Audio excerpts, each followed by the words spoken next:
Let's let me do a quick one-off thing before we actually start. So this is from Yakuza 7 Like a Dragon, by the way. I just put on a playlist of the OST. I'm gonna do Void Run real quick. Because I really like this, but I don't think anyone played it. Also, my throat might be a little gummy because I just ate dinner. Void Run, it's pretty awesome. It's basically like, was it Kicks? And, what was the one on Apple? Jazz something? Where you draw boxes around stuff. You like run along the edge and you draw boxes, carving things up. It's used as a format for like revealing pornography style games. Yeah. So that's what this is at its core. But it does a really great job at kind of expanding that. It's sort of a roguelite, but it's more of an arcadey type game than a roguelite, really. Like, it's fine, it's roguelite because it randomizes the layout of stuff and randomizes abilities in some modes. But more importantly, it's just very quick, tight gameplay loops, which is also kind of clever because you're also forming tight loops of the bombs that you lay behind you. And it's got a pretty solid difficulty curve too. Like, nothing's completely trivial, nothing feels completely impossible unless you play with VSync off, which is what you're seeing right now. With the ship just flying around, completely uncontrollable. This is how the game defaults if you have a monitor with a refresh rate higher than 60. And the entire game was structured to run at 60 frames per second. It's frame-locked movement for everything. And so if you are running it at 144, for example, or anything higher than 60, it's going to be much harder to control. And that's a pretty big oversight, but it's also pretty trivially handled because there is an in-game VSync option that you can turn on. So once you know about that, you're good to go. And this game is honestly a blast. I really enjoyed it. There's a lot of different modes. There's a bunch of different ships, different power-ups you can collect. I had a great time. I think I finished the game with almost like the main type of mode with almost every ship type, and I had a great time just going through the game with different ships and trying out different abilities and stuff like that. That was a lot of fun. And it has this like PAL sort of or palette choosing. It's got this nice Game Boy palette that's pretty pleasant to look at least to me.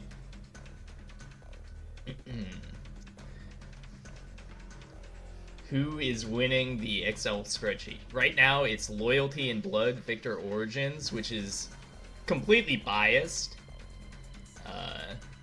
There's no good reason for that. Nobody else has ever played this game. It's literally just me sticking it at the top. I didn't catch how you're actually sorting this. This is completely arbitrary. This is all just for fun. This isn't... I'm not taking this completely seriously. It was literally just an excuse for me to stream me talking about all of these games even more than I've already written about them. Because I wanted to do something new for the end of the year thing, besides just another thing of voting for which games for me to play. Because although those were fun, I've got a bunch of stuff that I'm actively playing right now, and throwing more onto the pile is just going to be exhausting, and I'm not going to get to them before the end of the year anyway.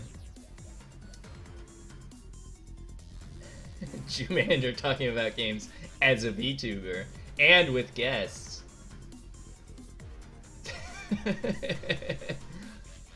It'll happen someday, Johns. As soon as guest VTubers, yeah. As soon as somebody pays for my my avatar. Damn, if only we had the raffle. That was fun when Dambo had the face rig. I never really watched it. I saw clips of it, but Jumander and the McElroy brothers. I mean, it's gonna happen by hook or by crook because we're all going to be forced to join the metaverse in order to be employed. MHD was about to go on the raffle before he died. The Chinese government murdered him because he was threatening to shut down TURD, which is a backdoor for CCP intelligence, cyber intelligence.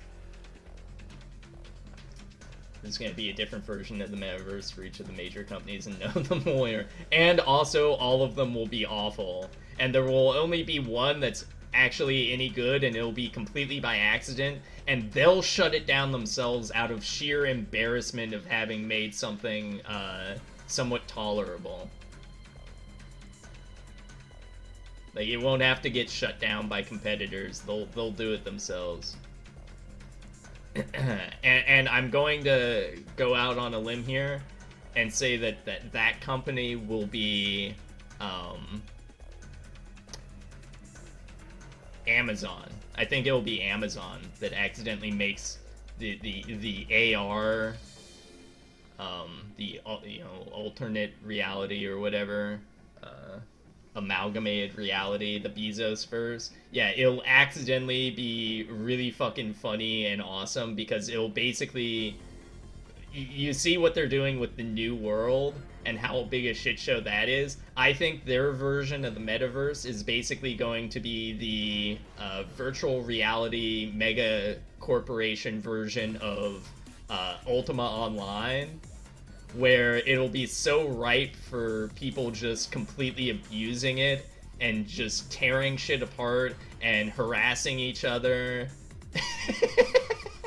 Stones.mid. And it will just be amazing for like 3 to 6 months before they finally just completely pull the plug. That's my prediction.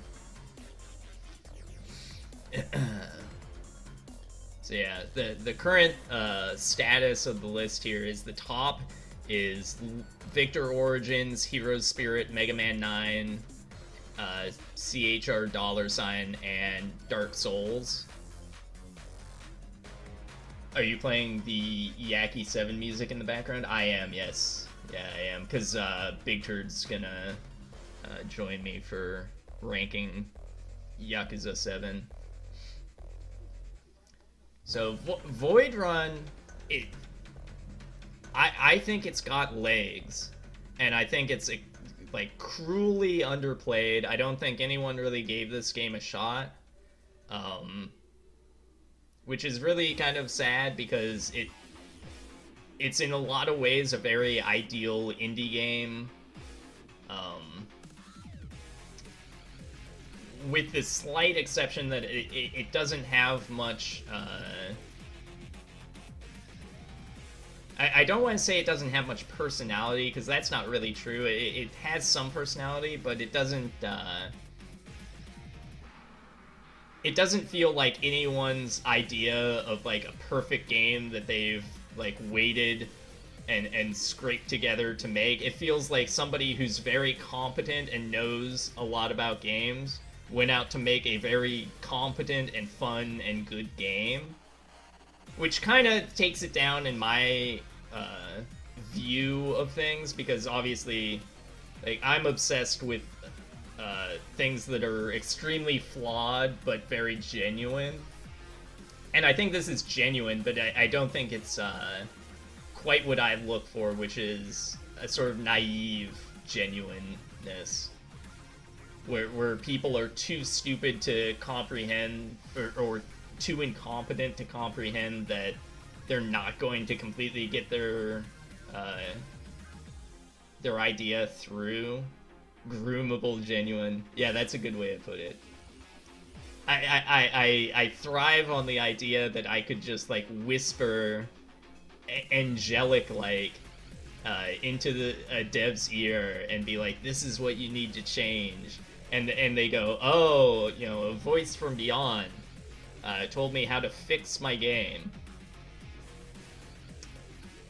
Of course, you could never do that because then they would just either like rail against your idea for fixing their idea, or steal it and ruin it.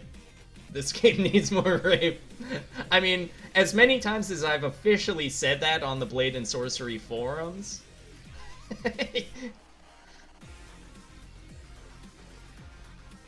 But Void Run,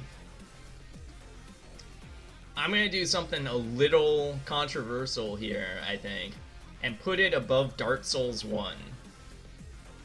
And my reasoning for that is that everyone who should have played Dark Souls, for the most part, has played Dark Souls. You don't need to convince anyone to play Dark Souls. You don't need to convince anyone that Dark Souls is worth looking at. And honestly, at this point, I'll play Dark Souls again. But I'd rather play a little bit more of Void Run, honestly. I think it's worth more attention at this point than continuing to lavish attention on Dark Souls. So I'm doing this in a very specific way to keep myself from losing track of shit, which is why I'm acting kind of weird here.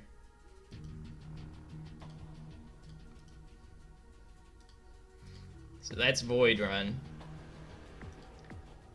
Now, again, I'm putting it under $$ because $$ is exactly what I'm talking about with what I look for in games that really interest me, at least as far as indie games go, where there's this wonderful sense that the guy who made it is obsessed with the idea of that exact type of game, and he set out and he made it pretty good, but it's still not what anyone else really wants, and that's awesome.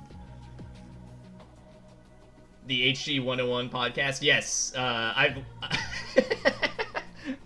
I've blatantly stolen this idea from that podcast. I've listened to that podcast a lot.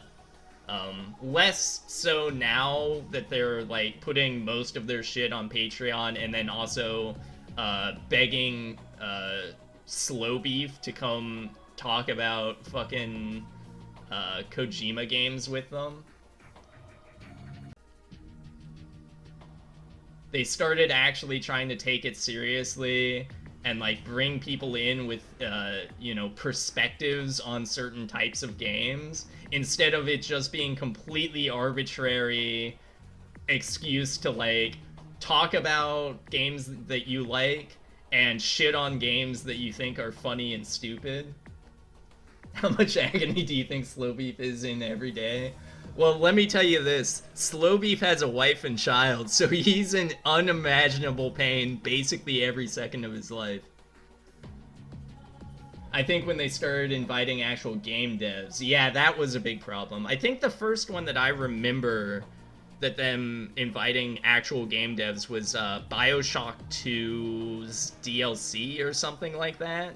Like somebody who worked on BioShock's DLC or BioShock 2 DLC.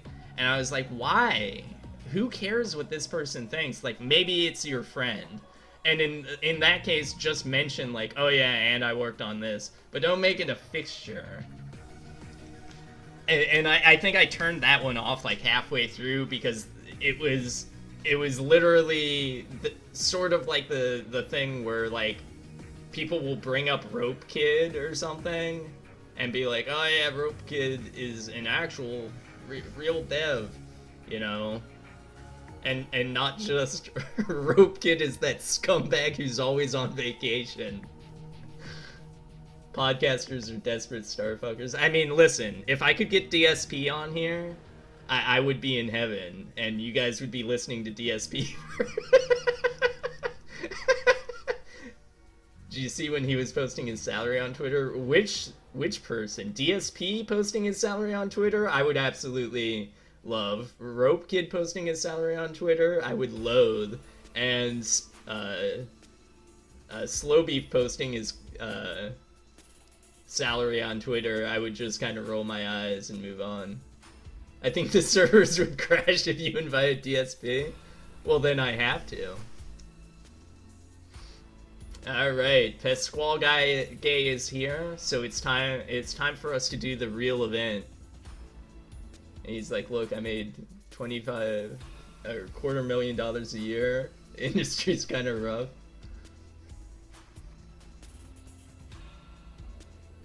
Too many homely chicks. I mean, that's everyone.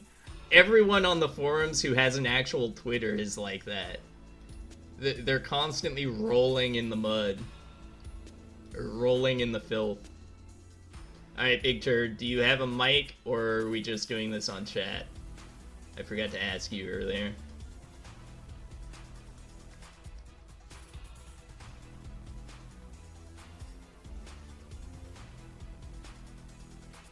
Regular feature of every male feminist. Yeah. Alright, I'm gonna call you up.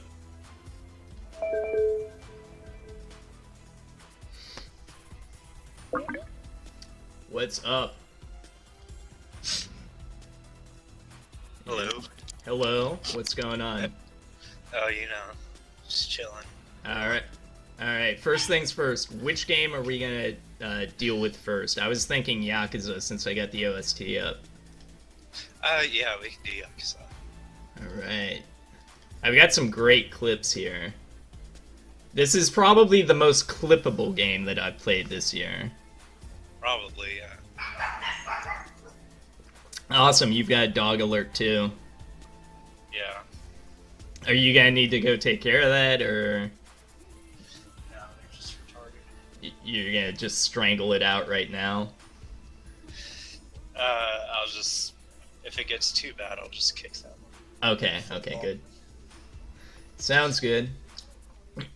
This, I wanted to say, though, the can collecting minigame was probably one of my favorite minigames in any Yakuza game. I, played the hell out of it. The can collecting minigame specifically? Yeah. So if anybody doesn't know, what you do in the can collecting minigame is you ride this bicycle with a basket behind it, and you run into little, like, floating things of cans, and then there are other people riding around trying to collect the cans, and you can smash into them and, like, knock them into garbage trucks and get them run over. And you can collect cans of energy drink to make you go super fast. Yeah, it's a bit like Pac-Man almost. Yeah, it's like Pac-Man crossed with Mario Kart, kind of. Homeless Pac-Man. Yeah. So what... I'm assuming you have more of a history with the Yakuza series than I do, since this was literally the first game that I played more than, like, an hour of. Yeah. I've played... Well, I started, like, in 2018. Because, like, Yakuza 0, I think, is when it really, like, broke out in America. Yeah. Because it was always, like, insanely popular in Japan. But so I started with Yakuza 0, and I really liked it. And then I went on to Kiwami 1, which is, like, the remake of the first one. Right. And I absolutely hated it. And I think I got about halfway through, and I didn't care about the plot or the mini games or anything. It was just, like, really tiresome. Just, like, trying to force your way to the end. Yeah, and it actually kind of shocked me. I mean, people said, like, 0 is, like, the best one, and I could see that, but I didn't expect Kiwami 1 to just be, like, so boring, really. Yeah. But after that, I did Kiwami 2, and that's, like, depending on when you ask me, I'd either say Kiwami 2 or 0 is my favorite, because I enjoy both of them a lot. Your favorite overall, or have you played the non-updated versions of the games? I played 3. and Excuse me. then I took a break after that. And I still need to play the next two, or next three actually. Yeah, 4 is the only one that I played any amount of, and it was just like a brief glimpse of it because I didn't get into it. I thought it was cool, but I didn't actually like sit down and go through it. So I basically just saw the intro area. Yeah, it gets really involved in 4, from my understanding, because they have like 4 different protagonists, and they all have different side quests and fighting styles and stuff like that. Right. From my understanding, at least. So going into this, having played the other games, like, was it surprising that it is not a character action game? Not even really a character action game, I guess, just like a beat 'em up. Yeah, they're pretty much beat 'em ups with a bit of like an RPG like gloss on them. Right. That's how I always felt it was. But when I heard they were making the next one a JRPG, like I don't know, like at first I was kind of skeptical, but then I thought about it as like, well, Yakuza combat isn't amazing, but Right. it's good. Like I do enjoy it, I get enjoyment out of it, but like they've been using it for like what, 10 games now, counting the spin-offs. So at that point it's like, I don't, it's cool that they want to move on instead of sticking to their guns. Well, and And, and it also ties into the fact that it's a completely new series of protagonists, at least as far as I'm aware. Right. Yeah. Yeah, I think they introduced Ichiban in like a mobile game or something.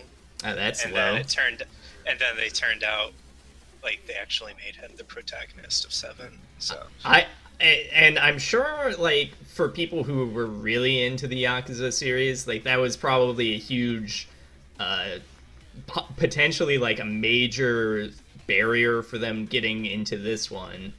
Because he seems pretty different from, like, just the characters that are clearly from older games. They just have completely different, like, tones, I guess.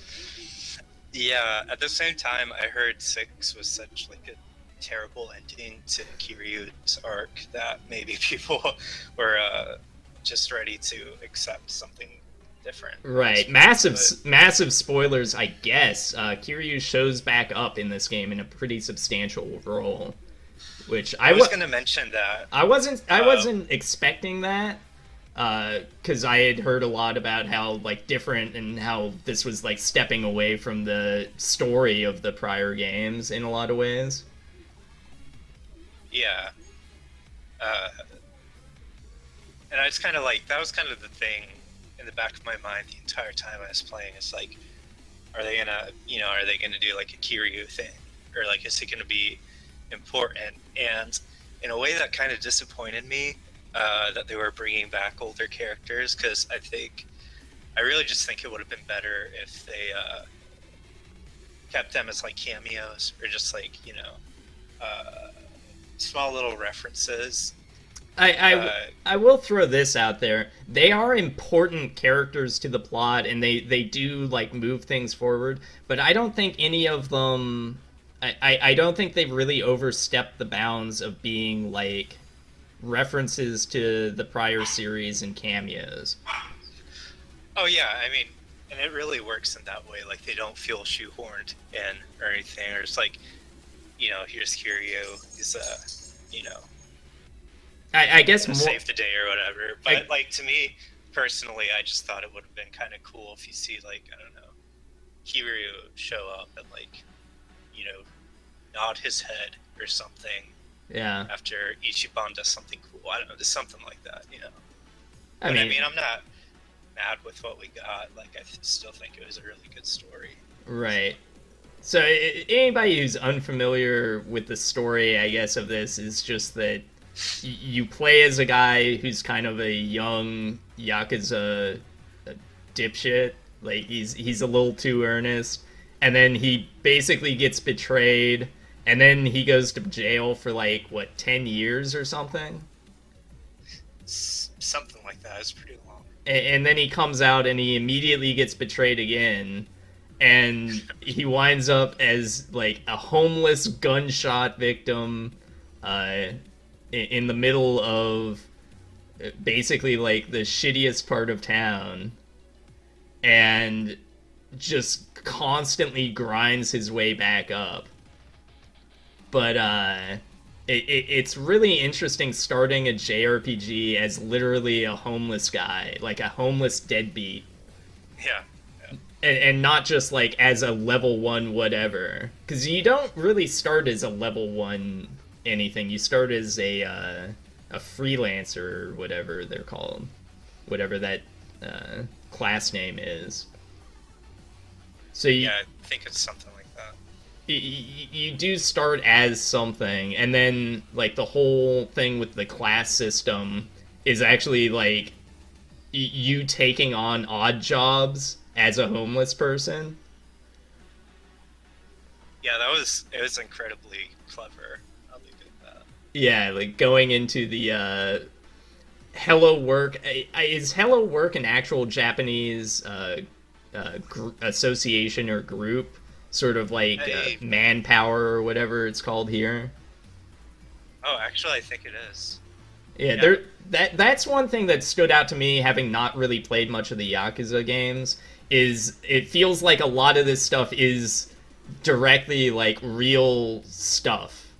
Like these are real things, real like clothing decisions, that you would see in like the parts of Japan that people, I guess that this game is made for, would be familiar with.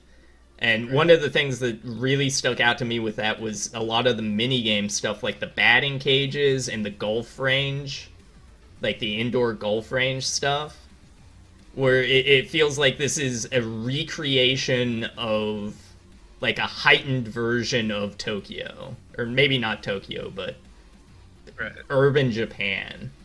Yeah. I don't know. And Go ahead. I was just gonna say, going with that, in Yakuza 0, like, one of the greatest things about that, I think, was that it was set in the 80s, but the 80s wasn't like a backdrop, so they could have, like, epic vaporwave stuff all over the place. Like, it actually tied into the plot, 'cause, there's a economic bubble in Japan, so everyone's just, like, throwing away money. Yeah, everyone's balling and just like having awesome parties. Yeah, and I think there is a side quest where you play as Mishima, and you have to make like political decisions or something. Like this government guy or this politician just wants to know like what some guy on the street thinks. Right. And apparently all of the questions they did were like actual like controversial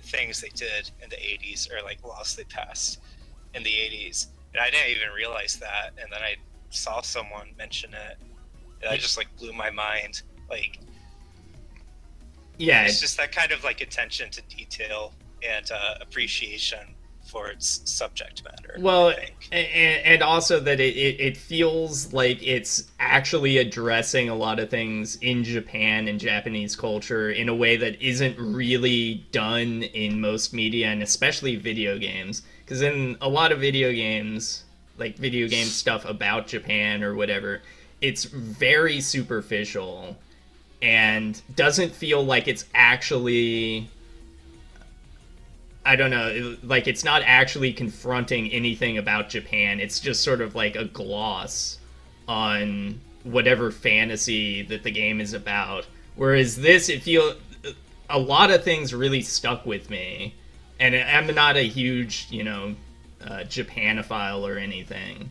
Like, I know a little bit, mostly coming off of like watching some comedy or like obsessively watching Game Center CX for many years, where like things rub off on me that I'm aware of, like certain types of stores or whatever.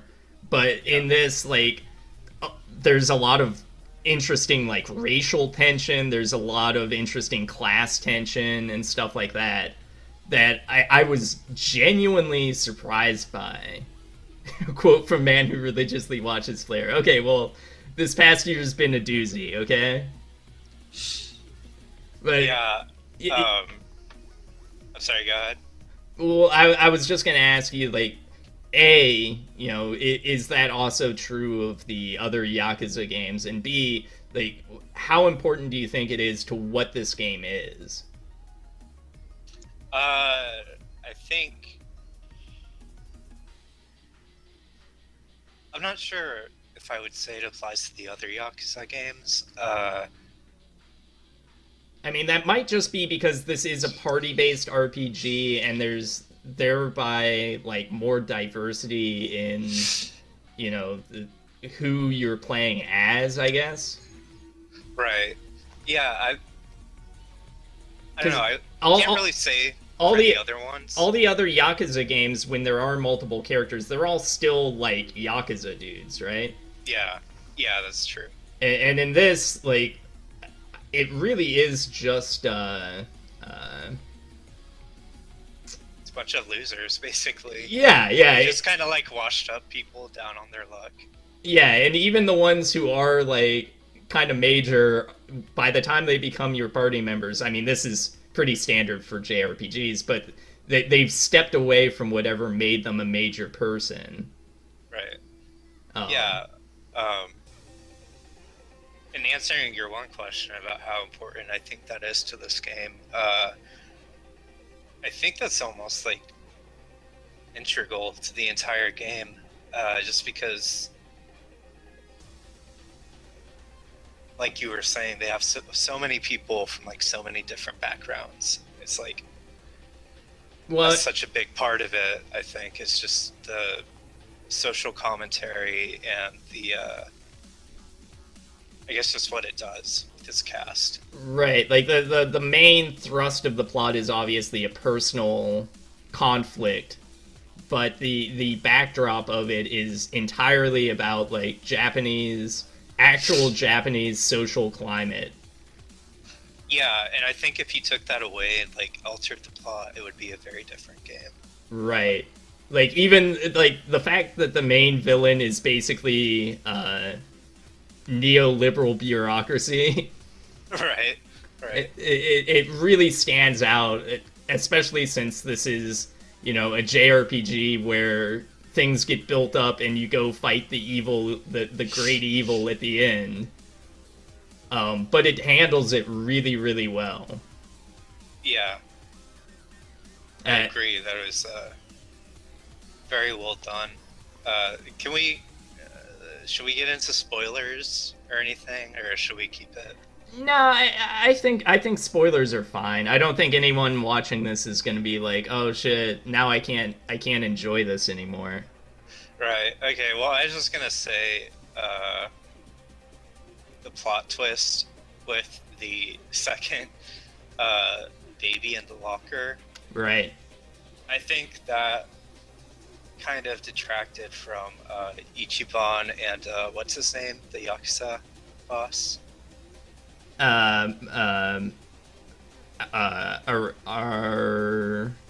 God, what was his name? Arishina or something? I don't know. His English voice actor was George Takei, so let's just go with that. I did not use the English voice acting, by the way. I did. Oh, neither did I. I first heard it because I was watching DSP play it out of curiosity. Yeah. And when I heard him talk, it was George Takei. I clicked out as soon as I could. Flipped out in a good way? Do you like George Takei? Oh no, I clicked out. Like, oh, okay. Stopped watching. But hello, Iane, anyways. by the way. Yeah, but anyways, what I was gonna say is, the whole thing is like they're family, but they're not. Yeah. And that goes in with the party as well. But when they kind of introduce that kind of like, oh, actually maybe they are family, it kind of like, I don't know, it cheapens it just a little bit. Yeah, I was not thrilled with a lot of the details of the backstory stuff, especially when it started getting into the really complex and overly convenient and narratively ironic twists and happenstance.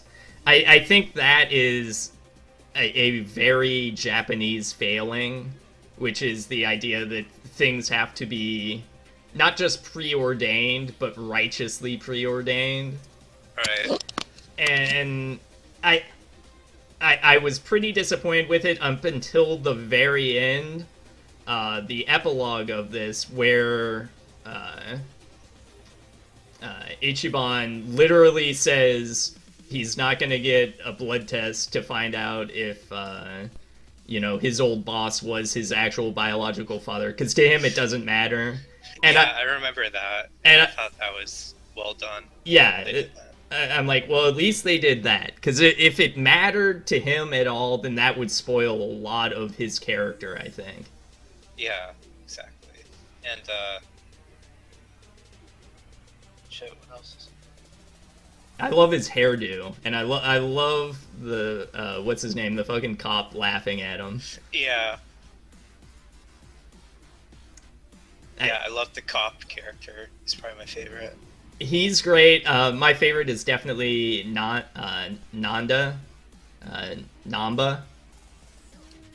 Is she like the Office? No, not Namba is the homeless guy, the homeless nurse. Oh, my bad. Yeah, yeah, he was funny. And I thought it was really funny how he performs like major surgery in like a dumpster to revive Ichiban. Yeah, but that gets explained later anyway. But still, it's just it was goofy, but in like a way that I think fit with the tone of the game. There's a reveal later about his character that is similar to the two babies thing, just kind of like didn't really add anything. But yeah, I didn't. I thought it was fine. One thing that I really liked about this was that a lot of the character exposition stuff is tied in with just kind of you interacting, you as the player interacting with the other character, like intentionally going over to drink with them. And that you don't have to do that. It's not forced on you. They're not like calling you and bugging you about it. Yeah, that's a really good point. You don't have like who was the guy in Grand Theft Auto 4 who wanted you to go Roman with him? Yeah, they didn't have anything like that. Yeah. And that is, yeah, I think that does actually kind of deepen some of the bond you get with the characters, because like you said, you actually have to like search it out, and actively talk to them and everything. Yeah, and I said this in my post about it, but one of the things that really carries the idea of you interacting with all these people and them having real relationships is that the voice acting and the performances on screen, even though it's just CGI, they did such a good job of making it genuinely seem like these people want to hang around Ichiban, and Ichiban wants to hang around with these people. Yeah. Yeah, and speaking about like the CGI and just the motion capture and everything, I think one of the most striking parts of the game is Ichiban's hair. Yes, that too. But it's at the very end where like you're forgiving your young master. Yeah, you're forgiving him. You look at Ichiban, he's like freaking out, like he's crying, and you can see like it's like he's genuinely broken, and I thought that was really that's a tough good. bar for like a real actor on screen to pull off, and this is not like photorealistic CGI. But whoever they got to do like the rigging for the faces and stuff to fix up the motion capture, it's astounding. It's genuinely impressive. Yeah, and it's also a good example of what they couldn't really do if they continued with Kiryu's plot. Because they couldn't. Part of his character is that he has no facial emotion. Yeah, like he's very stoic, and I don't know if he's ever done like a manly tear shed or anything. Yeah. But like that would probably be like the most that they could get out of him.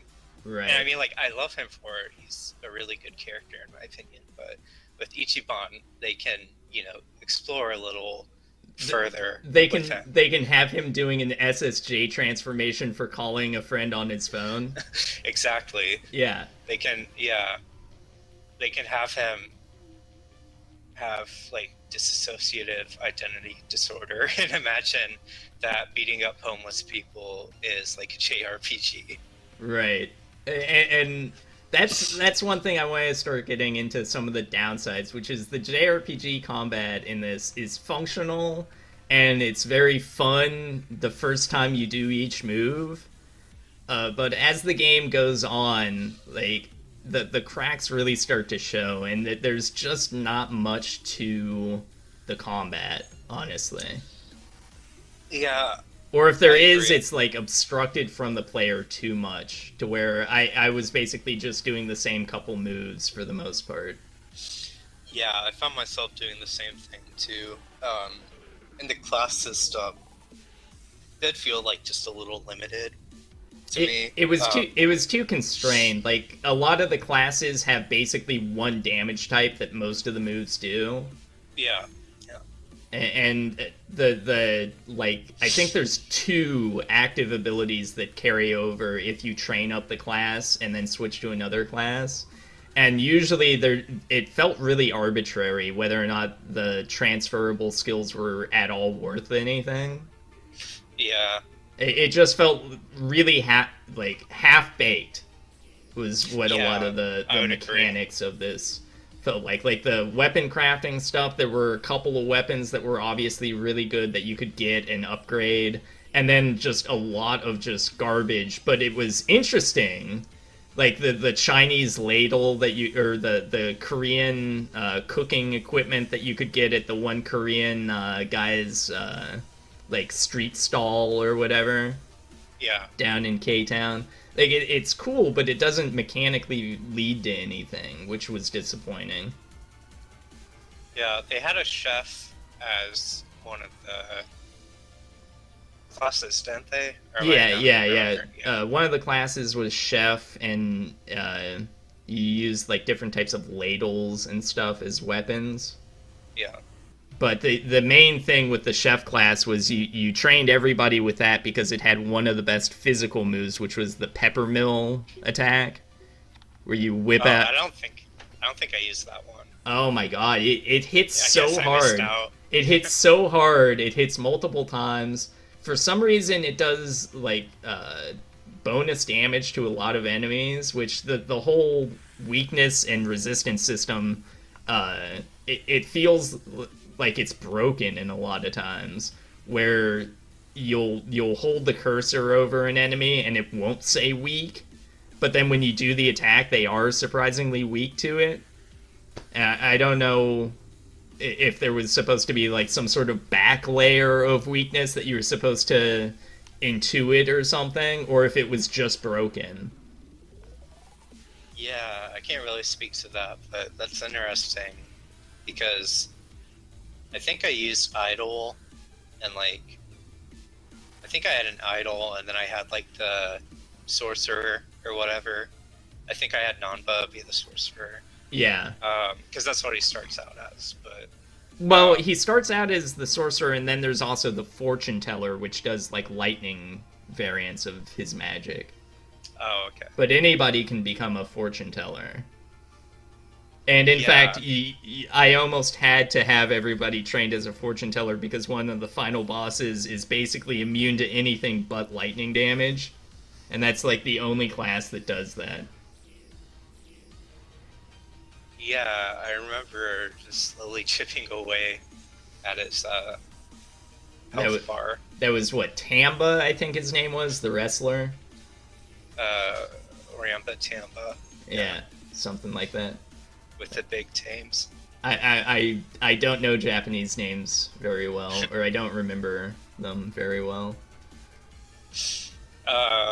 Yeah, and they also, I think they had a couple of fights where it's literally like, I don't think it was an instant kill, but it might have well been, and your only way to defend it was like one specific attack, where you would brace yourself. Do you remember that? Yeah, I mean that ties into another big problem with the your dog's fighting something right now.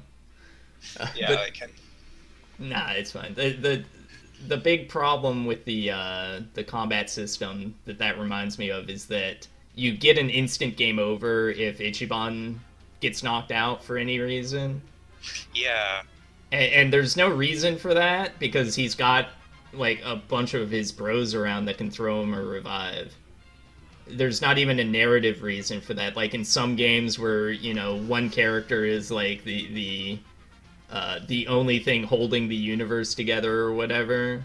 Like yeah, fine, that's your excuse for why this one character can't get knocked out. But there's no reason. I mean, he gets knocked out in cutscenes all the time. But if you take like lethal damage in combat, even to a couple drunks walking down the street, it's just game over. It's like there is no reason to do that. yeah. I'd be interested in hearing if they had a reason for that, but I feel like it's probably something where they were just like, sure, why not? Other games do it, you know. And I kind of wonder if maybe it was because it was more solo focused at some point. yeah, maybe that just carried over. Because you can't swap him out of the party either. Yeah, Um, yeah, but what's that? yeah, I was just gonna say a lot of like I did find the combat pretty serviceable, and there were parts where I did really enjoy it, but it feels like at a certain point you're just expected to kind of like cheese everything, and Yeah, uh, just kind of half-ass your way through it, basically. and to the game's credit, they do give you specific grinding zones, like places where you can very easily, repeatedly grind up all of your jobs to the point where they kind of give diminishing returns as far as stats goes, and you can unlock all of the skills at the end of the game pretty quickly. So they knew that was going to be an issue, but it probably just shouldn't have been as much of an issue. Yeah, and I mean they have such a good idea going with it, with like the actual jobs that go with each class. Right. That it is a little disappointing that mechanically they didn't flesh it out as much as they could have. Right. And even thematically, like it would have been neat if to like certain ranks of the jobs were like gated behind you doing an actual like job related thing. Yeah, that would have been really cool. Especially because the introduction to the whole job system is you going and getting actual jobs. Yeah. So I mean I think we've covered most of it. I want to get to ranking it, and I don't know if you can see the current list on screen or if it's too low resolution. Oh no, I can see it fine. Okay. So I really, really like this game. It took me a while to get through, and it's got some weak points, but the weak points I don't think really detract from what I think is. And people say this about some types of games, and it's really laughable, but like an actual narrative experience. Yeah. I think Yakuza 7 pulls that off, where it is like watching like a really great series and also playing a pretty fun JRPG at the same time. Yeah, I agree. And I would put it easily above Dark Souls. Yeah, I would go with that too. I'd probably like for me, I think Dark Souls edges it out a little more, but like I wouldn't blame anyone for enjoying Yakuza 7 more than Dark Souls. So what would you say would push Dark Souls over it for you? I mean, beyond just in general, like it being more of a game, I guess. Yeah, but also with me, Dark Souls is really important with its context, where it came out in the same year as Skyrim, and like big open worlds were really popular, and everything just kind of felt a little homogenized and easy.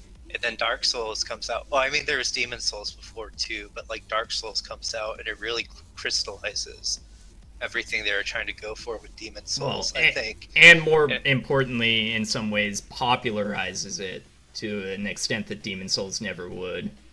Yeah, and I just, when I think of Dark Souls, I just kind of think of that, and I really do appreciate it for that. But, Yeah. But that's not like the game itself, that's like the context it was released in, so at the same time, it's not like that's really like something important. Right. Yeah, I don't know, because Dark Souls, to me, one of the most important things about it is the way it told its story, or even more importantly than that, the ways that it avoided the pitfalls that it avoided in telling its story, which I think is, again, very important to note that it is from a Japanese group, like a Japanese developer, that they somehow managed to steer clear of a lot of the problems that kind of plague the way Japanese people tell stories. And Yeah. not saying that in a racist way, it's a cultural way. But Oh, I'm saying that in a racist. but I thought that was the whole point of this, was to make fun. oh yeah, yeah. Okay. Yeah, absolutely. Anyway. But I think Dark Souls does do something that is really challenging and really remarkable with its narrative and its way of fleshing out the world. Something that's been like attempted and emulated a lot since, and it's never really quite pulled off, even by From themselves. Yeah. So, and comparing that and contrasting it with the way that Yakuza manages to basically hold up as an actual, like, well acted and compelling story, it's still more traditional. You know, it's still more like episodic and characters talking and emoting. And I think Dark Souls does kind of go above and beyond that by just having the actual world tell part of the story, have, you know, players be able to read their own interpretations into things. There being some text, but none of the text being I don't know how to say it, like consecrated as truth. Right. Well, that reminds me a little bit of going from Metal Gear Solid 2 to 4, where there's a lot of stuff in 2 that just wasn't unexplained, and kind of like could just think about it yourself, or just like try to justify it somehow. Like, how does he walk on water or whatever? Just like, I don't know. Nanobots. Yeah, exactly. But then 4 came out, and it's like every single loose end that 2 had, it tried to like tie it up.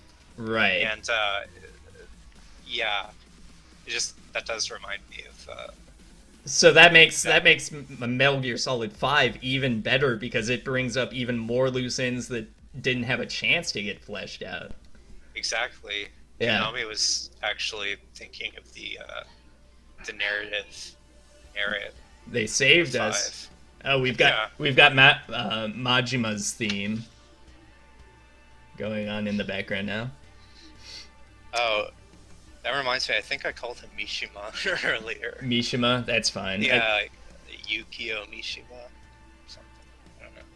All right, so I'm willing to put it below Dark Souls 1 then, thinking about the story aspects of the two games. Because Yakuza 7's amazingly well acted and performed, but there are some like backsliding in the way it actually told its story and some of the beats of the story that did stick out to me. But Dark Souls doesn't have that. Dark Souls 2 does, Dark Souls 3 does, but Dark Souls 1 is definitely a standout as far as that goes. Well, if you don't like Dark Souls 2, you have to listen to H. Palmer Guy, because he brings up some really good points that I think makes it a good game. Right, and that's over the course of what, 4 hours is that I don't know. video? I've seen it.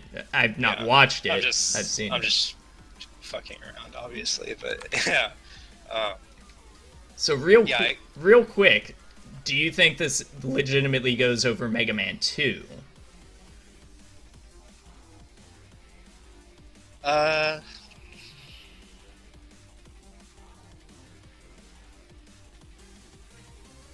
We've got Yeah, two I more put it- games to get to, buddy, and I gotta take a piss. Yeah. Does this go over Mega Man okay. 2 or not? Yes, it goes over. Mega Man 2. Yeah. There we go. We're good here. All right. And next, and so yeah, Yakuza Wait a Like a minute. Dragon. What's up? Wait a minute. What? It's no Lego Star Wars 3. Uh, I think we have to take that into we have to account. keep going down. Is it below Yeah. Deathloop, which is somehow above Lego Star Wars 3? I'm gonna be clear here. I'm talking directly to you, motherfucker. Lego Star Wars 3: The Clone Wars is that far down because I literally cannot beat it. I cannot get past the first Separatist mission because the game crashes every single time. Oh, it's Yeah. unfortunate. Yeah. Why did you decide to play it, though? Why did I decide to play it? Yeah. Because it's one of my favorite of the Lego series of games. It's probably my favorite of the Lego games, and I've played a lot of them. Okay. I don't know. It's a fun, like, very light thing to play through. At least Actually, solo. I do agree. Like, it's easy to rip on the Lego games, and they do deserve it in many ways. But they're also like, if you're gonna have your kid play like some random game, Massive like- franchise tie-in. yeah, like you could do a lot worse than Lego. I Right. think. I mean, And at least Lego is, like, somewhat creative. yeah, Like it's not just like Chinese or Indian 3D graphics mills churning out assets to replicate a blockbuster movie that was also, Indian 3D CGI mills cranking Right. out stuff. oh yeah, and what Spock's brain says is true too. It does have like a lot of just kind of Yeah, clever gags and jokes. especially that early into the Lego games. Like they didn't have actual voice acting or anything, so it was all kind of pantomime. And like I was saying with Yakuza, having like amazing facial emoting. I said the same thing with the Lego Star Wars games, which is, they're just these little plastic characters. But there's more emotion in most of the stuff that they do. There's more personality in all of their little shrugs and stuff than there is in, like, Horizon Zero Dawn. With, like, Absolutely. photorealistic, real actors getting mocapped and, like, faking smiles in really eerie Yeah. ways. Oh, Scene. Rom scene, yeah. Yeah. Amazing. I still think, though, playing through Horizon Zero Dawn was worth it for me for one reason, and that was the cutscene where your dad rolls your body off a cliff before exploding. and I will continue to post it alongside the scene from Kung Pao Enter the Fist, where they roll the baby down the hill. Oh, God. Oh man. All right. That's Yeah. That's on my to play list, Horizon Zero Dawn, but it's like way, way down there. Keep pushing it, buddy. Keep pushing it. Okay. It is. I'll, It is not a great keep that in game. mind. It is not a Yeah. great game. I'm gonna run piss. I'll be right back. Yeah, I gotta piss. All right. We'll be back. Okay. Yeah. Horizon Zero fun. I mean, I'm not gonna say there's zero fun in it, but they gave away Horizon Zero Dawn on PS4 a few months ago. Yeah. There's definitely things that are cool about it. I like the different elemental arrow types, the way that they interact with the monsters' components. But unfortunately, there's not enough different types of robot dinosaur to fight. And then once you start getting into fighting the human enemies, it's just miserable. It's absolutely hell. Alright. How was your piss? It's alright. Did you wash your hands? I did, actually. You know what they taught us in the Navy? What? How not to piss on our hands. What movie is that from? I don't know. I've never heard of that. It's a movie with a negotiator, and he tells that joke to some guy. I have no idea. Rom scene. Okay, let's move on to the second game, Record of Lodoss War, Deedlit in Wonder Labyrinth. Yeah, I actually just finished this like 2 weeks ago, so it's still pretty fresh. What'd you think? I thought it was a step back from Luna Knights, but I still think it was very enjoyable. Yeah. It had to grow on me at first because I wasn't super invested in it, but after a while, it started to click with me a little more, and I still think, Luna Knights was much more inspired in its gameplay, but I do like Deedlit and Wonder Labyrinth. Yeah, I think they have similar failings, but I think that they're a little more pronounced in Deedlit, where they're clearly very competent game devs. The art and animation are astounding, and the music is all good, but then the level design and the basic enemy encounter stuff, it's so underbaked that it really feels like they were just like, they had no ideas there, and they just kind of threw together something that approximated what they thought this type of game needed to have.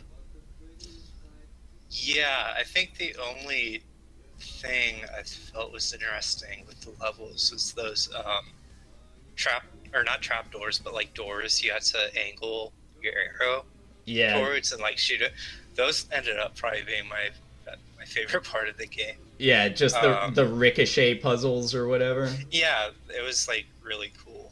But I also think one of the things was Deedlit's polarity mechanic was all right. Yeah.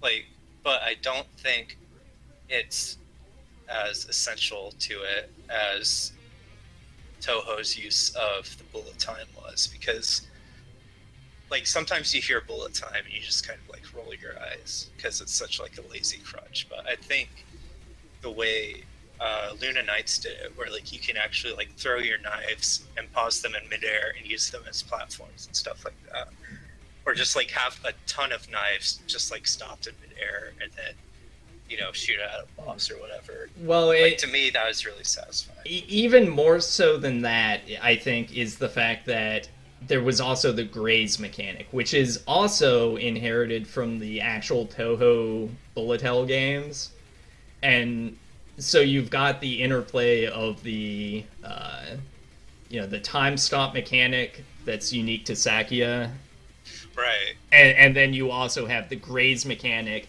and they're both worked into 2D Castlevania, Metroidvania style action in a really clever way, where enemies are throwing bullets out at you, sort of like in Rabby Ribby. And you're intentionally like grazing them in order to get more basically stamina to keep attacking. Yeah, I like that a lot too. I actually forgot about that until you brought it up, but yeah. Yeah, and then in this, the polarity mechanic is basically just a way that you gain immunity to certain attacks and regenerating health, which is completely unnecessary. Yeah, that kind of reminded me of how they did the sub level or whatever. It reminded me a little bit of cave story and how your power improves with like the more orbs you get or whatever. I don't know. It was the golden triangles that. Yeah, the golden triangles, and it reminded me a little bit of that, but just like really excessive. It's Because kind, even it's in boss fights, you could shoot them with like an arrow or something, and it would just like burst out of them. yeah, And and it's took some of the automatically tension collected. down. It's automatically collected also, which means it's way too easy to find like the handful of powers that you know just spit them out, like to the point where it automatically fills you back up. Like I found that in a lot of boss fights where I could just use the wind spell and instantly max out whatever element I wanted. Yeah, it did feel a bit cheap in that way. Yeah, and I've not played it since its release. I played it a little bit during early access just because I was really enjoying the art style, and I played through Luna Nights through its early access, and then again afterwards. And yeah, I feel like it was a step down as far as the gameplay is concerned, and basically every facet. Like the different equipment doesn't really add anything. It adds less to this than it does to like Symphony of the Night. Oh yeah, I was gonna say the equipment was just like so arbitrary. Yeah. And it was just one of those things where it's like, you know, so many Metroidvanias have like equipment. It's like, well, let's do that too. But there wasn't really any thought behind it beyond that. Yeah, like it checks a lot of the boxes of like a Castlevania Symphony of the Night inspired game. Yeah. But it feels like they didn't really put too much thought into each individual thing.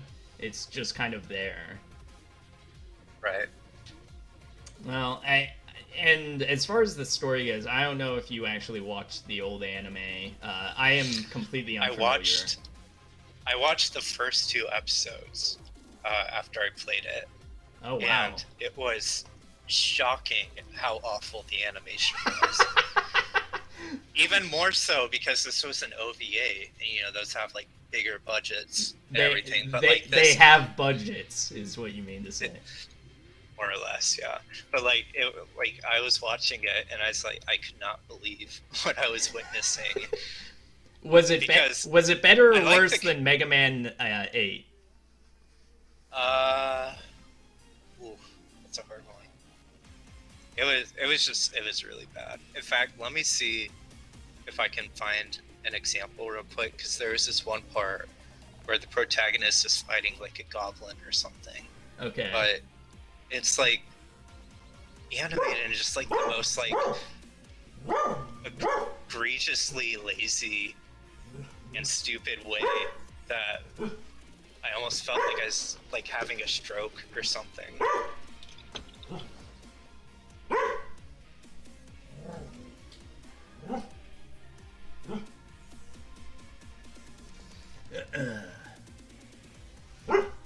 Mac, hush.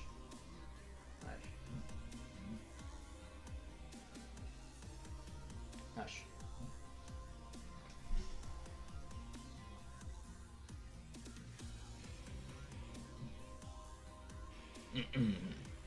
All right, let me. Yeah, just shoot it to me on Steam. Link it. Okay, yeah. I'll pull it up on here. And if it doesn't do the timestamp, it's 6:12.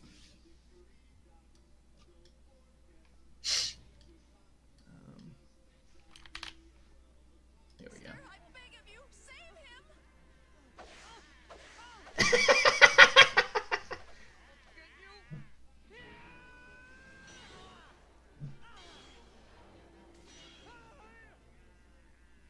He's an undisciplined young boy, but there's potential. Yeah, that's terrible. Yeah. They like aren't even on screen at the same time. Yeah. And it's really disappointing too, because I think the character design is great, and I think it has just like a really neat like just simple D&D inspired world. Yeah. But I would get to these action scenes and I could just feel myself like shutting off like all my functions. Hang on. And I want to see how he handles this. Grant him the power to smash this darkness. Oh, he's enchanting the sword.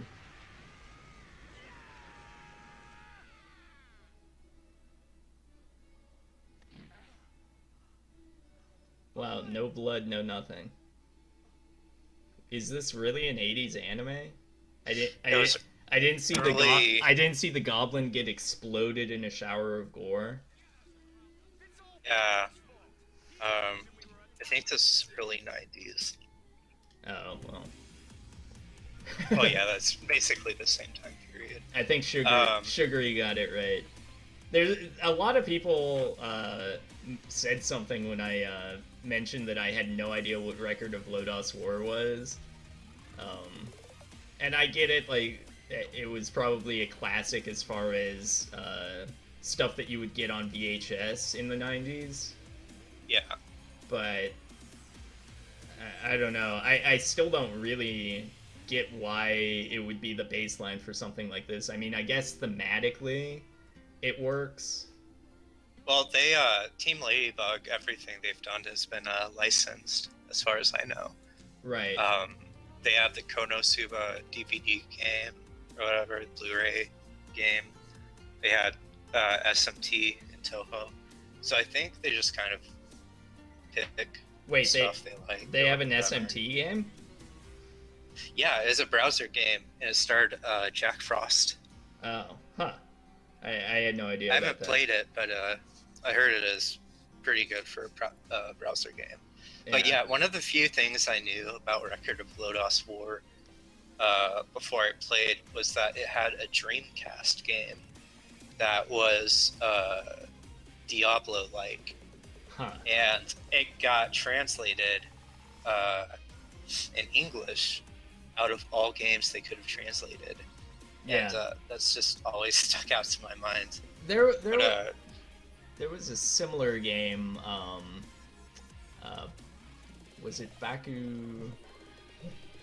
Yeah, a second.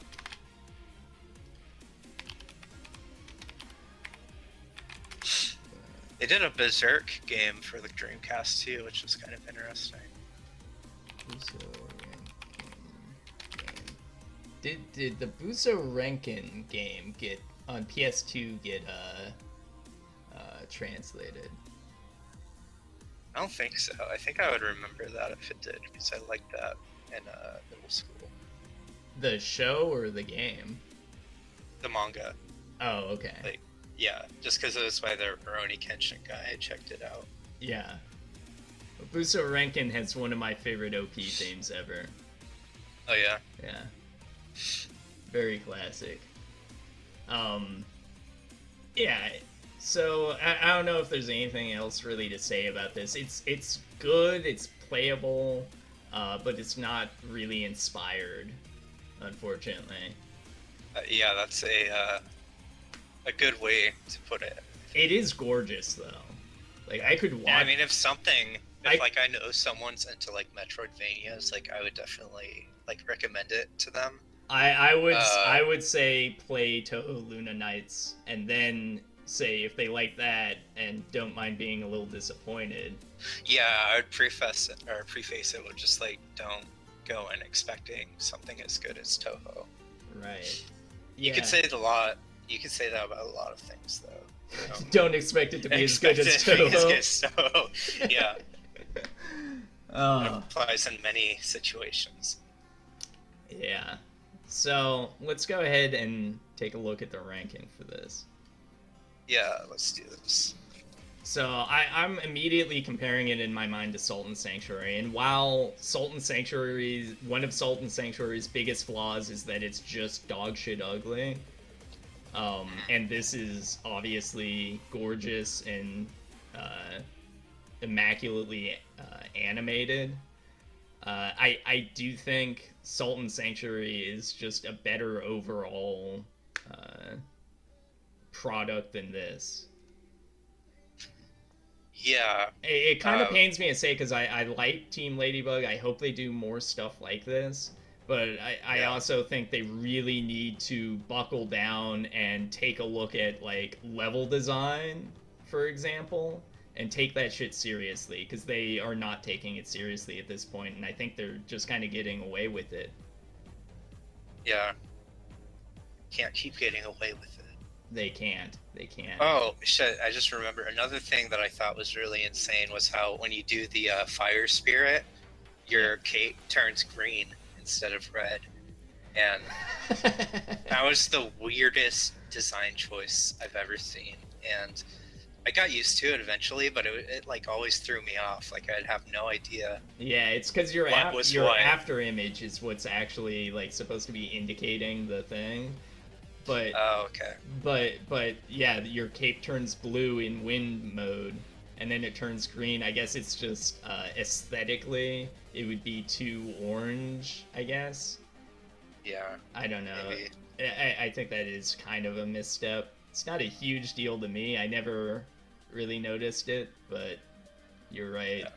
It was just one of those things where it's like I can't really think of any reason to do that, but it's Maybe- not a huge deal. Maybe she did that in the anime or something. Maybe. Yeah, but you were saying earlier how you appreciate games that are like flawed, like earnestly flawed, and Earnestly flawed, but it has to have like some intent behind it, and I feel like a lot of these flaws with the Team Ladybug games are just them not caring about certain parts of making a game. right, and that's what I was about to say. Is that's why I think you should probably put it under Salt and Sanctuary if you Yeah. think it's a better game overall. Like I haven't played it, but that just sounds to like that sounds like what you would prefer just from what you said. What would you say, like on what do you call it, on not product, but like for me, I'm struggling to remember a really simple word. Subjective.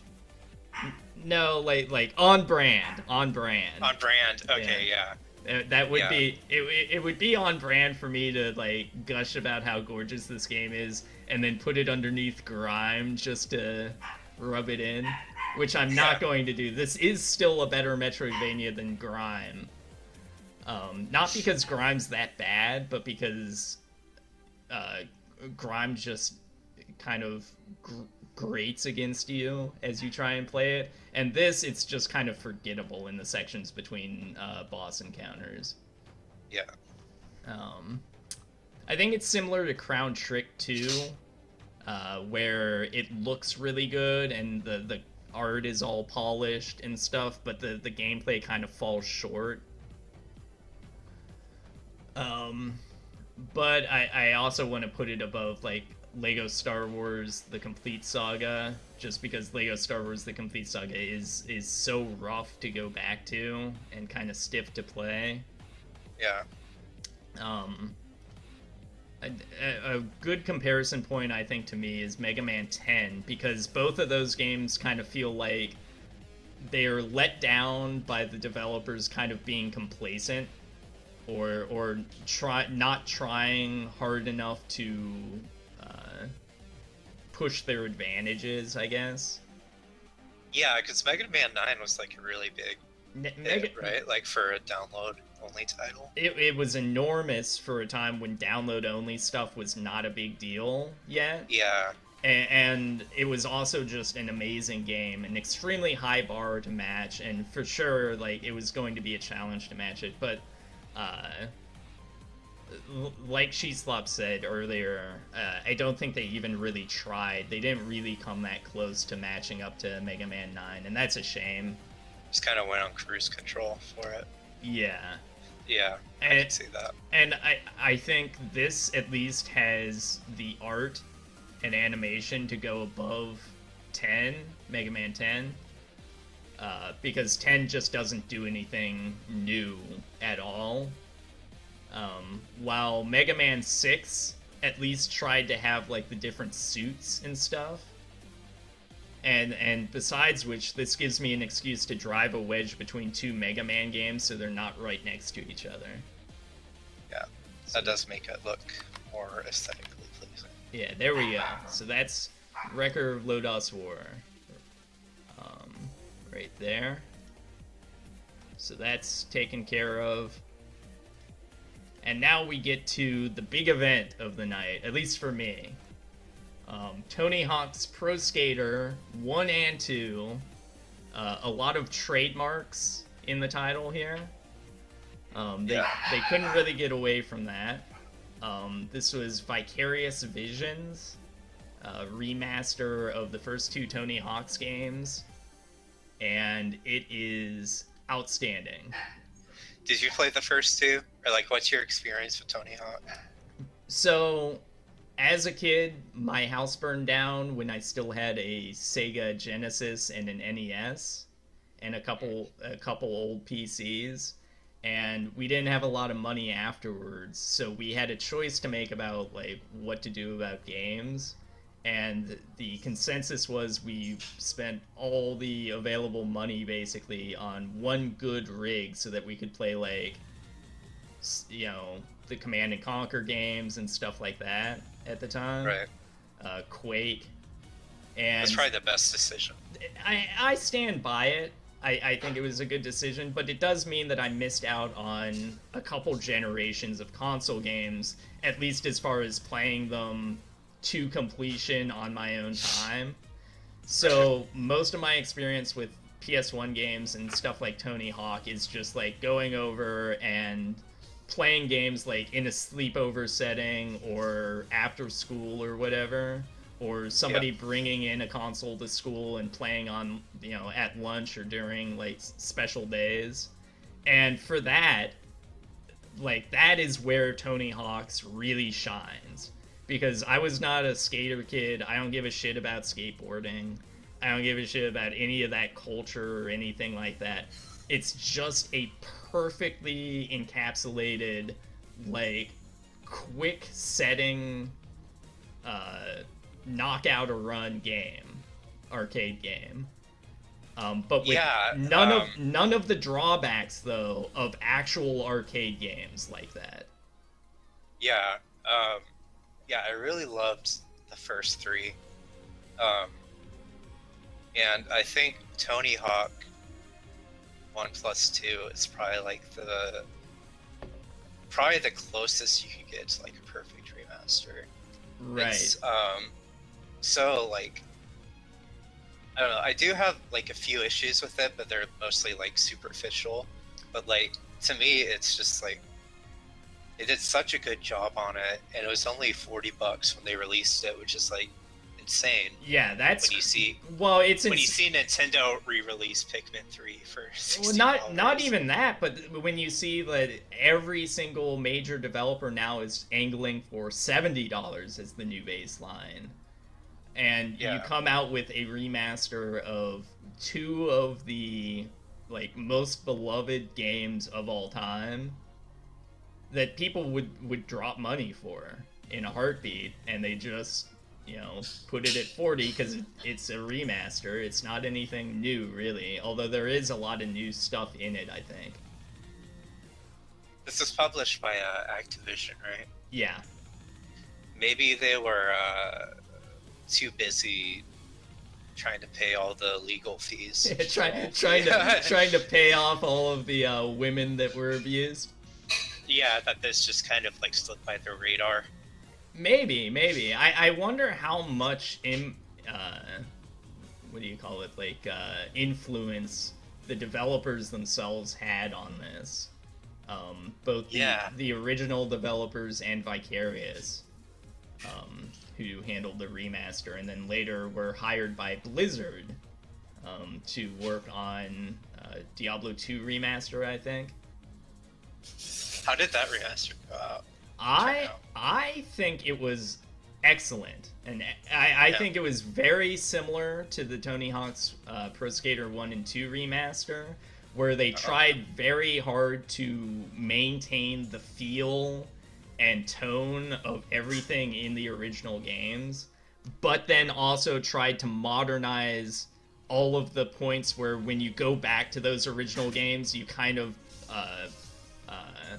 it's a little bit abrasive. So trying to like remove those pressure points for revisiting games that you remember fondly. I think they did a really great job. I do want to say, huge caveat, I think they really fucked up with optimization for Diablo 2 Remastered. Because I kind of blame it for killing my old power supply. And I have a whole theory on what they... he's currently kicking his dog right now. I have a whole theory on why that happened and, you know, what the reasons are for it and what you can do to mitigate it. But I will say it seems to be something that might outright brick some part of your computer if you play it incautiously. So that's a pretty big caveat for me. Yeah, I was gonna say that's pretty big. I usually don't get too into technical stuff, but that one I do think is worth pointing out. Yeah. But Tony Hawk's Pro Skater, I have no such problems with. It in fact seems to run amazingly on just a regular PS4. I played. That's what I played it on. I played it mostly on a PS4 Pro, and like the loading was a little long, but not outstanding, and it's certainly nothing on like old PS1 games. Yeah. So, and as far as the graphics go, like there are definitely some differences. Same with the controls and everything, but everything is it really captures the feel of you doing all of the tricks on PS1, but with a little bit more, I don't want to say hand-holding, but smoothing out some of the roughness of the physics and collision. Yeah, I mean, this was like just such a pleasure to play. Like, and when I played the first game, I actually played it on Nintendo 64, which oh god, yeah, with the fog. It's like, yeah, less than ideal, but to its credit, it didn't have the same kind of texture warping PS1 version had. But playing it with that controller and that amount of fog, thankfully I was only like 5 when I played it, so it's not something I noticed. Yeah. And the coming back to it and looking at the version I played and then looking at the PS1 version, I'm like, wow, that was pretty blissful ignorance. The N64 version, I believe, also had the like 5-second long clips, looping clips of ska songs. Yeah, and which Spock's Brain just brought up. The songs are 15 seconds long. Yeah, and they were like super compressed too. Like it's like listening to a bad cassette player with a wet towel. It was like, you remember the toy, somebody posted a link to a YouTube about the toy, but it was like a keychain that had like little flash drives that you'd stick into it and it would play a tiny clip of a pop song. Yeah, Tecmo did a video on that. It's really good. Yeah, it was that level of audio fidelity. Yeah, it was pretty dire. Yeah. This, speaking of the music, they did not get all of the rights to all the old music, and so they added new songs. I am not like deeply familiar with music in general, and especially most of the genres that were included here. And I like I said, I never owned the first 2 games myself, or really played them much on my own time, so I don't know, like, the back of my hand more than a couple of the songs that definitely were in the original games. What did you think of the difference in the music? I think, given the circumstances of copyright, trying to get like the rights and everything, I think they did probably as best a job as they could have. Yeah. And I think a lot of the new tracks were kind of forgettable, but they weren't they didn't stand offensively out. bad. Yeah, they didn't Yeah, stand out and, as being like not being part of this game. Yeah, and there were like 2 songs I actually did really like, and they were like really embarrassingly like pop punk. Was it Kinda- the screaming females song?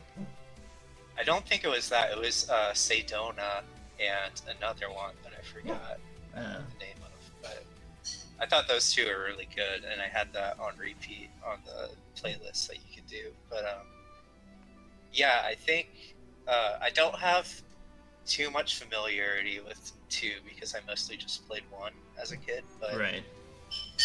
I think they did a really good job getting all of the tracks that mattered, all the iconic ones.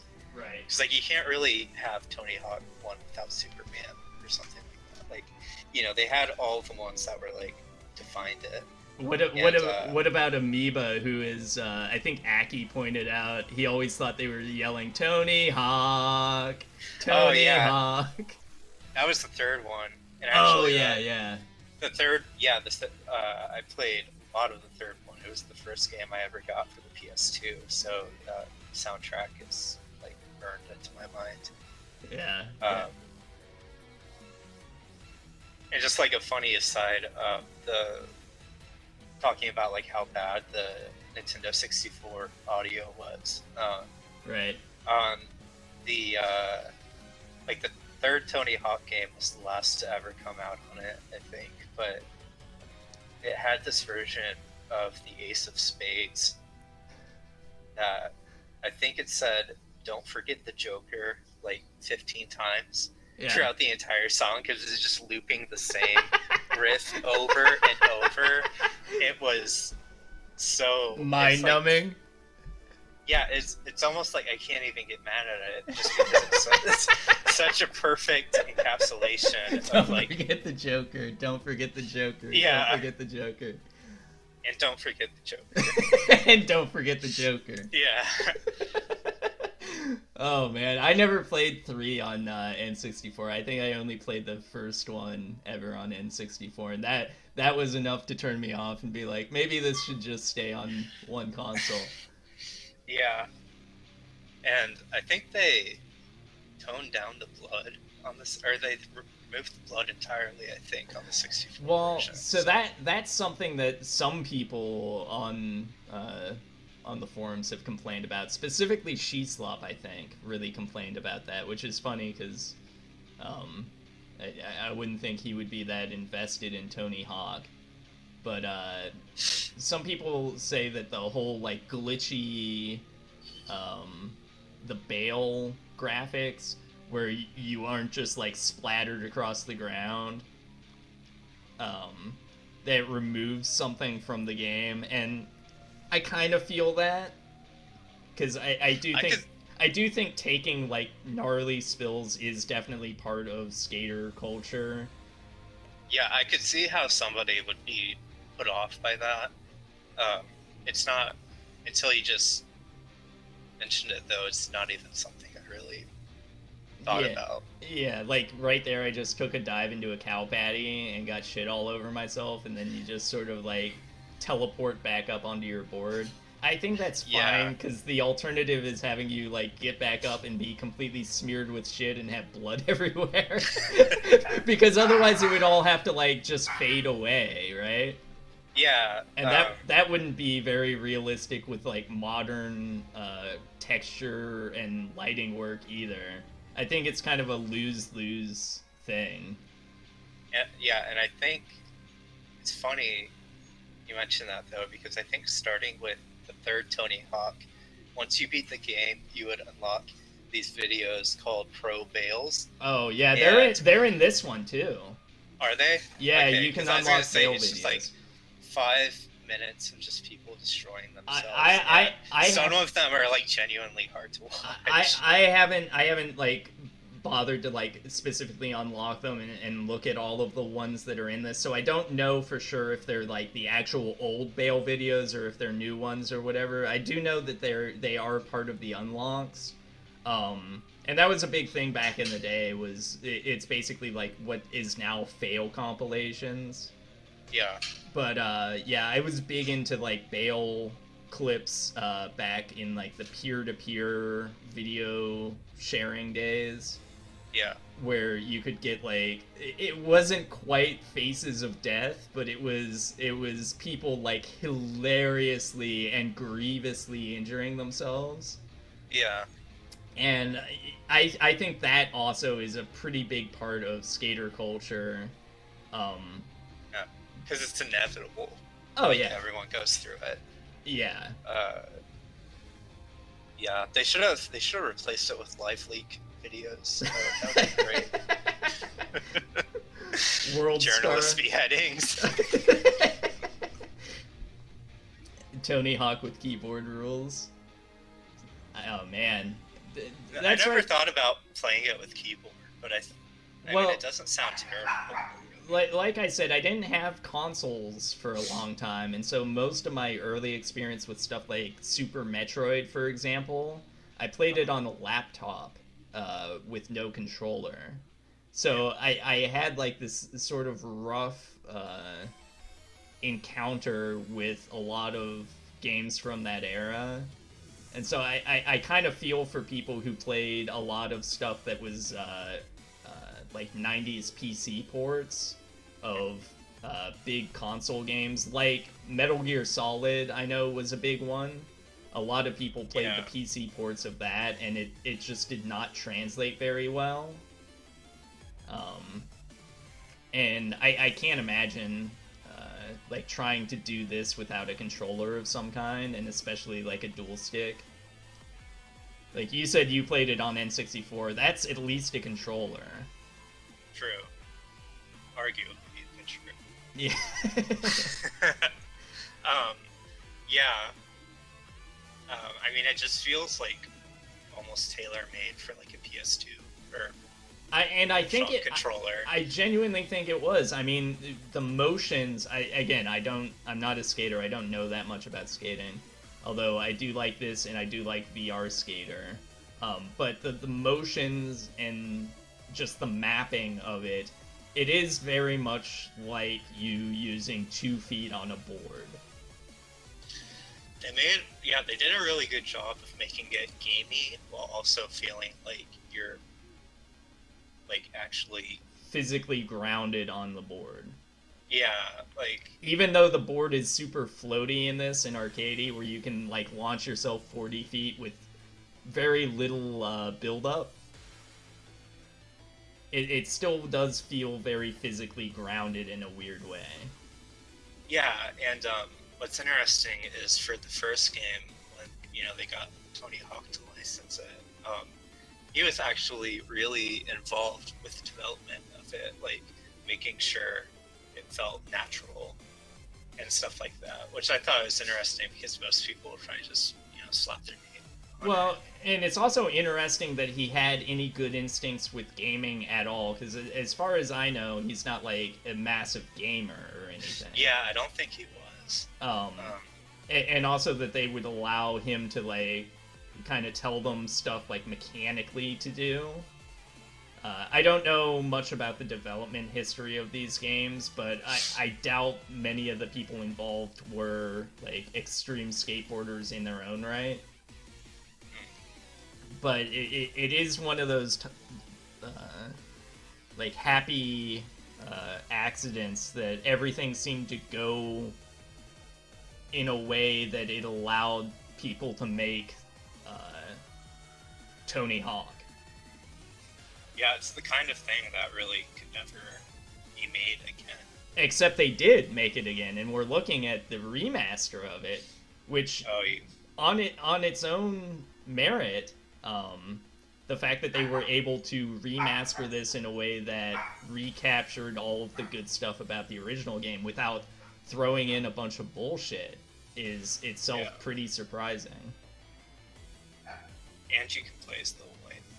Yeah, and you can play as Lil Wayne. I'm glad somebody finally pointed that out. I was so happy to make Lil Wayne as a character, the greatest modern skater of our era, and like make a bunch of clips of him doing awesome stunts for my thread.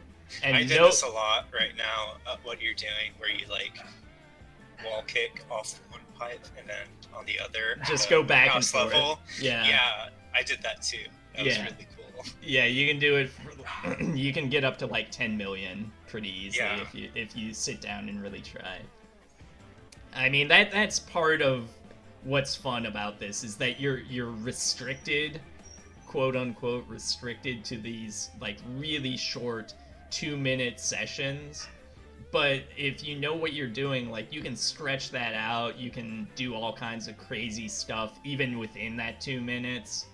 Yeah, I mean, like each level has like a very specific feel to it, like a very specific way you approach it. I think. I was gonna ask you, how much did you end up unlocking in this game? I think I unlocked. You let's didn't see, unlock. everything. You did not unlock Jack Black, did you? Probably not. Was he? Did you have to get him through like those icon things? No. The Hidden? Jack Black is portraying Officer Dick in this, which is the special unlockable character that you get for doing. I think it's like every map challenge with every single playable skater. Oh, you know, I know I did really get into that. I think there's like this achievement or something. Yeah. For, and I just saw it, and I was like, sure, I'll go for it. But it was like getting like so many different map challenges or like specific map challenges with different skaters and their signature moves and stuff. And I spent a lot of time with that. But you didn't do it. Okay, so you didn't beat this game, and you're trying to rank it. Is that what we're doing here?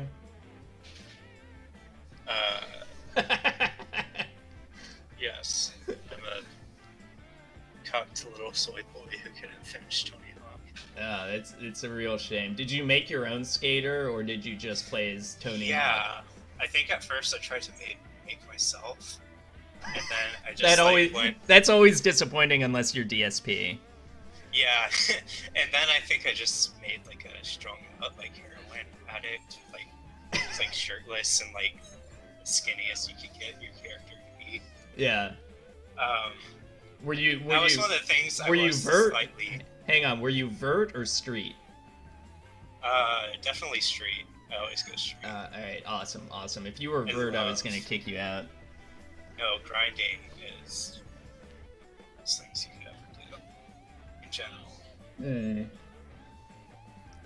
Yeah, but yeah, that's the one thing, and I mean, this doesn't have any bearing on the overall experience at all, but the character creation felt a bit limited. Yeah, I mean, the way the stats work in this, everyone is like maximally proficient by the time you get through the game anyway. Yeah, and I don't know, you probably didn't even touch the multiplayer, but I touched the online a little bit, and it was a little bare bones. What does it actually entail? Is it just like competitive trials or whatever? Yeah, there are some where like it's called like they have one that's graffiti, where if you do a trick on a certain asset, it'll turn that to your color. And So if sort of someone- like Jet Set Radio. yeah, and then if someone does a trick and score more points on it than you did, then they take it over. And Okay. they have that, and then they have like horse, which is really fun. I really liked playing it when I was a kid, and like you can change it to like whatever word you want. So I put Horse. obviously I put like the N word or whatever, and just like I would spend like 15 minutes with my friend just like hyperventilating, laughing. The horse does sound kind of fun for like hot seat in this. It actually is a really good version or mode to play, and then I think they just have the normal trick challenge where you're all on the same map and you're trying to get the highest score. I want to make a little But, side note here because Spock's talking about doing new saves of Tony Hawk 2 to try and do the whole list of unlocks in one run. And that is something that is like functional here, is you can do there's a whole mode where you can just boot up a map and it clears out all of the it basically lets you challenge the map in 1-2 minute setting to see if you can clear the entire thing. Yeah. So if that's interesting to you, like it's included in this. There's also just like actual free play with no no constraints. There's 2-minute free play for just high score. There's a lot of neat stuff like that. I messed around with that a lot, and now that we're discussing it, I actually do really want to revisit it now. But yeah, I mean, this is just like such a good remaster of a good game. Yeah. Yeah. Go It's ahead. just, I don't know, it's awesome. Yeah, The original game inspires so many fat kids to try skateboarding. I kind of feel like there was some conspiracy going on where yeah, where now they would just be lured into Discord chat rooms. exactly. Yeah, I did want to mention because you mentioned the multiplayer, and yeah, I didn't play any multiplayer thing, but one thing I did take a look at for a little bit was the map creation stuff, which I thought was kind of cool, but not terribly compelling, because there just wasn't too much variety in what you unlocked. Like, you don't unlock any actual structural bits, those are always unlocked for you. But you unlock a lot of stuff like different kinds of piles of trash to smash through. Right. Yeah. I think I made my own course, and there are courses that are like incredibly intricate that people have made, but it's, you know, like for me, it's like I just kind of messed around with it and thought, oh, this is kind of cool. And didn't touch it again. Yeah, I think maybe if you combine that with like the horse mode and kind of turned it into like a super upscaled version of playing Excitebike, I think that would be like the ultimate in like sleepover style gaming. Yeah. Yeah, that would be great. I think what I tried to make was a course that was just entirely out of rails, and it was just like rails like threaded into each other and like going under each other and over each other. Yeah. And eventually, I think it said I was at the limit for how many rails I could put in my map or something like that, and it was just devastating. You just turn the console off and walk away backwards. Yeah, I never played it since. I turned 4 degrees away Yeah. and slightly And bailed. it just yeah. Yeah. I was gonna say though, I wish they would release DLC or just like make it its own game, but like a 3 remaster. Yeah, Because- unfortunately, I don't think that's gonna happen. Yeah, I don't think so. I think it's been over a year since it came out, so I think they kind of missed that window. Well, and But, and I think the studio that actually handled it has shuffled around, and I think people have moved around, and I think also Oh, that's right. I think I remember hearing that. if I remember correctly, also the rights are kind of a little bit up in the air right now. So It's disappointing. yeah, I mean, as much as I love seeing 3 get the same treatment here, I do think this is a pretty solid package just as 1 and 2, because either one. Oh no, absolutely. Yeah. Either one would be kind of slim on content now, but the fact that you can just freely bounce back and forth between 1 and 2, even though it's a little disjointed, I think it's just like a huge amount of great content. Yeah. I'm a little. Definitely, I mean, It's a little bit of a letdown the way they fleshed out the extra goals in the Tony Hawk's 1 maps. where they have the like doing specific tricks on specific gaps thing. Yeah, and I think they added like a collectible for every level, like specific to it, like getting notebooks at school or whatever. Are And, those new? I thought those were Yeah, in the original. they had achievement or goals like that, but they added another one for every single level for the remaster. Oh, and, okay. Yeah, that was Little kinda much. lame. Yeah, but I mean at the same time, it's not like taking anything away from it. Well, it is if you knew the routing to get them all in 1 2 minute session, and now you have to add like a whole extra loop to get all of the hall passes or whatever. It's true. Yeah. I mean, what else is there to say about this one?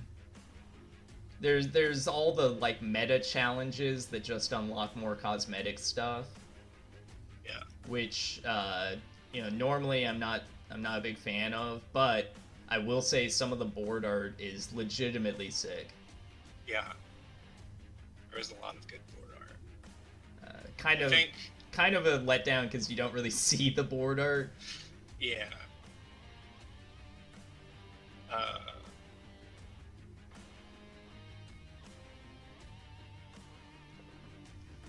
Yeah, I mean, it's really just hard to add to it. I mean, this was excellent. So I'm gonna take a look at the ranking right now, and what I'm gonna do here. You know, I realized Sekiro was published by Activision, and that came out in 2019. Yeah. And the next year they published this, and like, if you didn't know any better, or like you just woke up from a coma, it seemed like Activision was like on top of the ball. As far And as then you would- publishing, yeah. Yeah, and then you would research into it. You'd be like, oh. All right. Well, I think we nailed it here.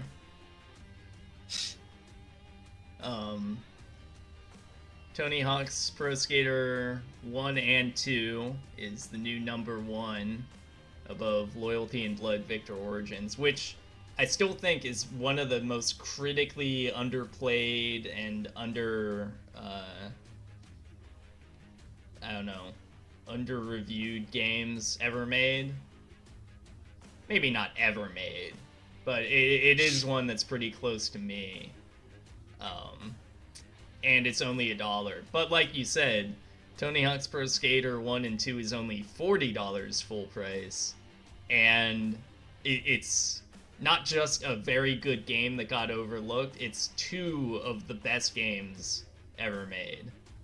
Yeah. And made, I would say, made even better in almost every way by being brought to modern consoles, modern controls, being able to manual. Yeah.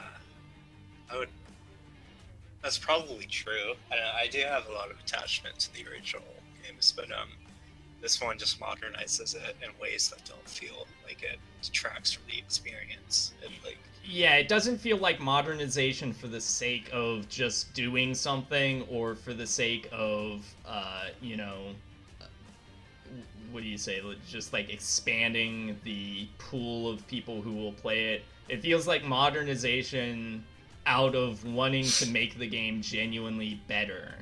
Like games that the developers, the remaster developers felt were great games, like all-time great games, and they wanted to make them even better. yeah, there was a lot of inspiration behind this in the original game and then in the remaster. Yeah.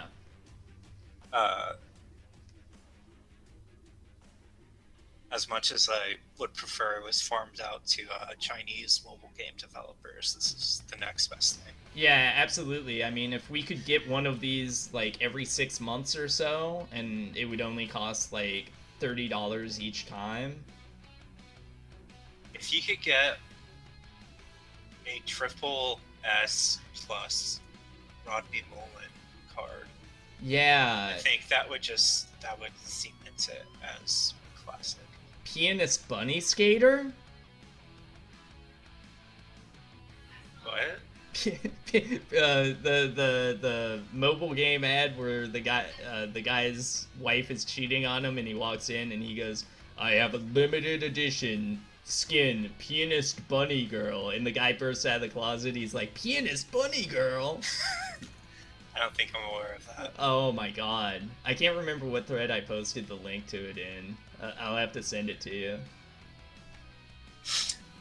Well, are there any other games that you played this year, or not even that you played, but would like to put in your 2 cents on?